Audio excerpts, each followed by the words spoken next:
Hello and welcome to a 6.2.3 Assassination Rogue guide. Today we're going to be going over our talents, our glyphs, stat priority, rotation. I'm going to put an annotation in the comments in the description below for everyone to move around. So if you want to go to a certain part of the guide, in the description is going to be times of when each one of these are.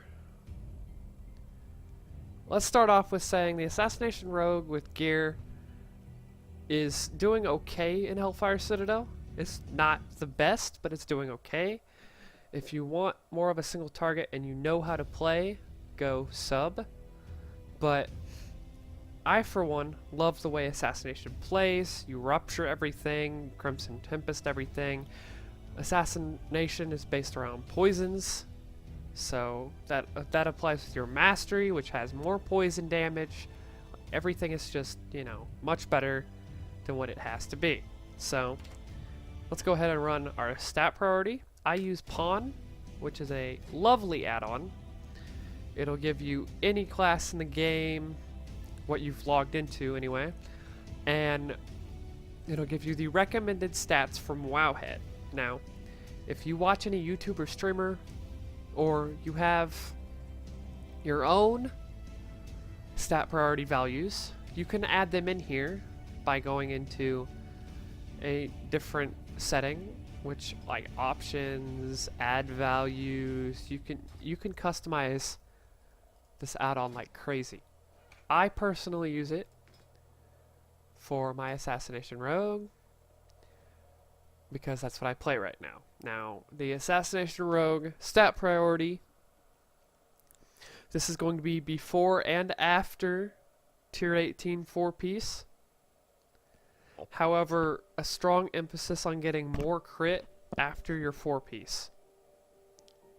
So the stat priority is Mastery, Multi-Strike, Versatility, Crit haste. You want to have some haste, but not a lot. Mastery for Assassination Rogues are increase the damage done by your poisons by 85%.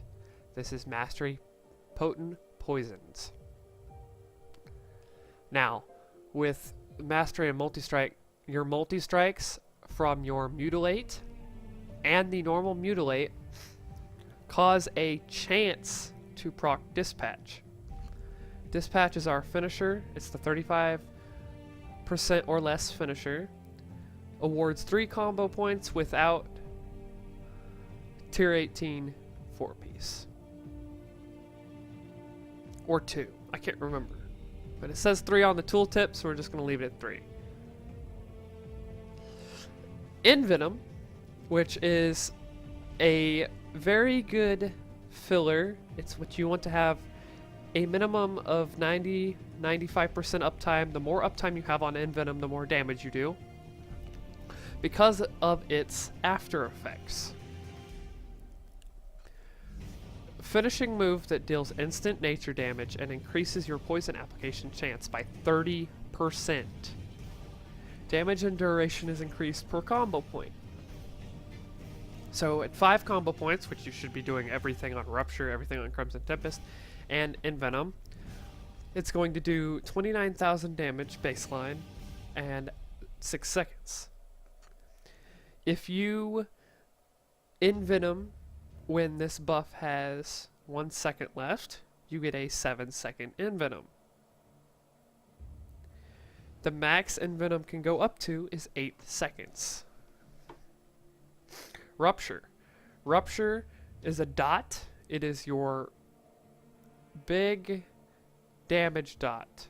Like, you have to have this set at 5 combo points because after you refresh it, it goes to 30 seconds.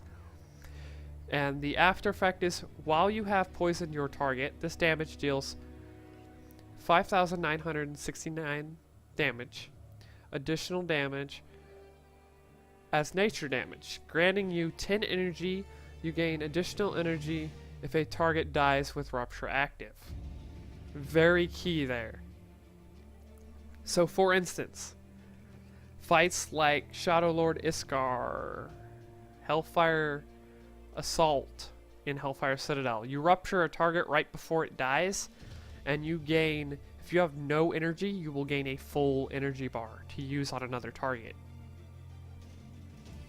I do have a Spirit Eruption macro, and this is gonna kill me. Nope. Okay.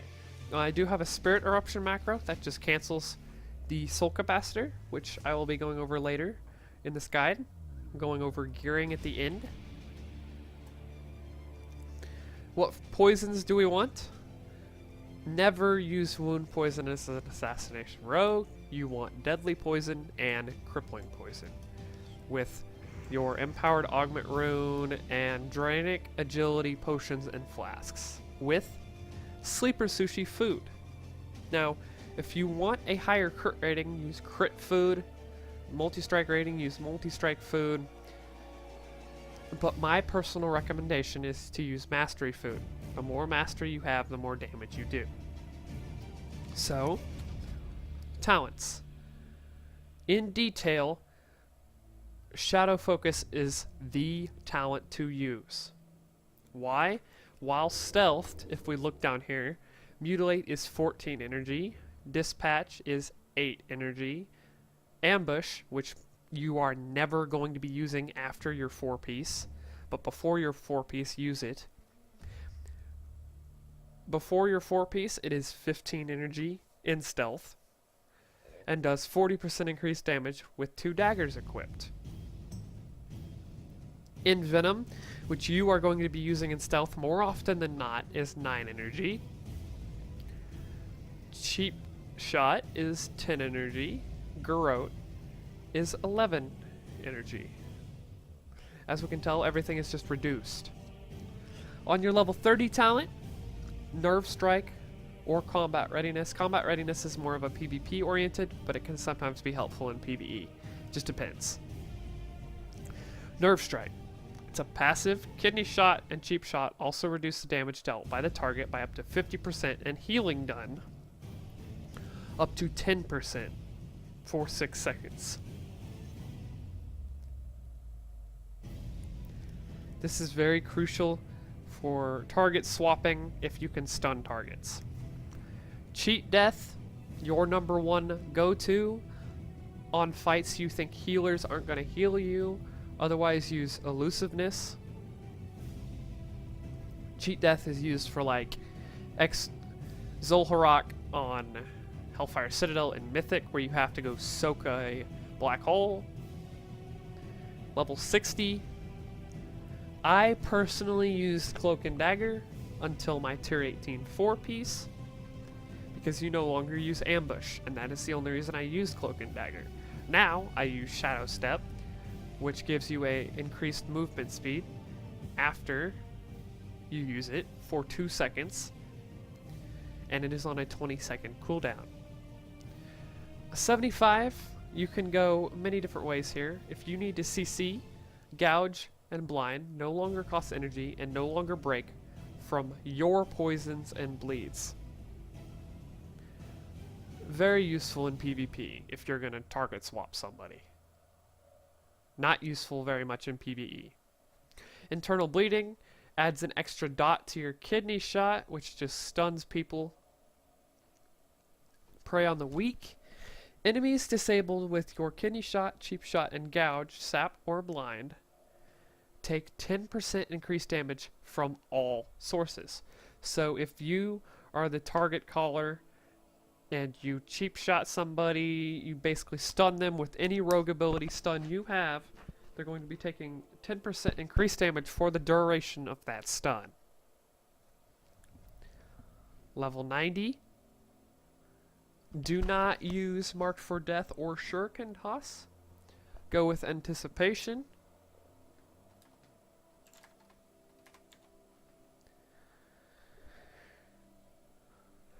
Why? Because after your 4-piece, 4-piece is this, your Dispatch now generates 2 additional combo points. So Dispatch goes from doing 2 or 3 to 3 or 4 combo points, and you're going to be wasting combo points if you do not use this talent. Level 100, Shadow Reflection. Only use Shadow Reflection. I'm going to put a macro in the description below on what to combine it with. You want to combine it with your trinkets. You want to combine it with Vendetta. Basically what you're going to happen is you're going to use Shadow Reflection and then you're going to use Vendetta. And if you have any unused trinkets, use those. And then for the next 8 seconds, you want to be doing as many combo point finishers as possible that involves Envenom or Crimson Tempest. We'll play into that a little bit at the end of the guide. But basically, after you pop this, you want to instantly use Envenom because you're going to be doing like 130 or 140 damage with that Envenom because Vendetta has a 100% increased chance to proc.